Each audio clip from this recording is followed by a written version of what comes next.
ayakta turgan horantalar bize aman ama bir 80 bin horanta vardır.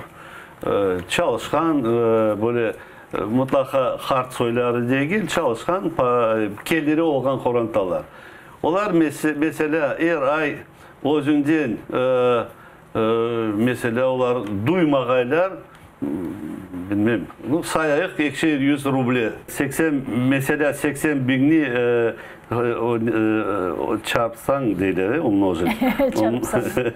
Umnожить на 200 ola 16 milyon ruble. 16 milyon ruble ayına mesela ekşer 100 ruble verseler. Bunu bölsen 65'ke bu ola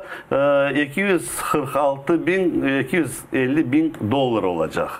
250 bin. Sizge ayına ne kadar kaç bin dolar gerek bilirsiniz? Ondan da az. Ha? Ondan da az. Bundan da az. Onun için halkıma böyle müracaat ettirdim, yalvarırdım.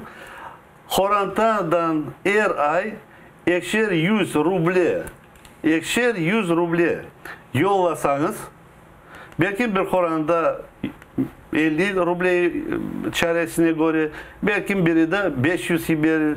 Orta karar 200 ruble gelse her ay bu finans işleri çözülgeneceğiz. Hükümet para vergeneceğiz. Atayır devam çalışıp başlar ettiredi. Hem Atayır da buna ne kadar para geldi, son masrafları da gösterirdi açıktan. Sizler hepimiz, bütün halk görerdi nege masraf oldu bu paralar.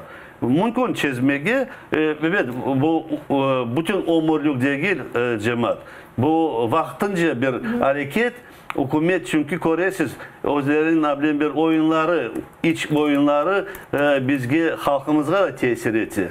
Tek bu icralara karşılıktan başka her bir halkımız, horantamız evine televizyon bakıp ruhları koterile, tilleri unutulmay, dinlerin unutulmay, evet her şeyden politikada haberleri ola. Onun için ben sizge yalvarmak mümkün bana ben soylarım, horantalarım, ballarım, onlara da hepsi de böyle hoşulup, çare tapıp bu paralarını yollasınlar.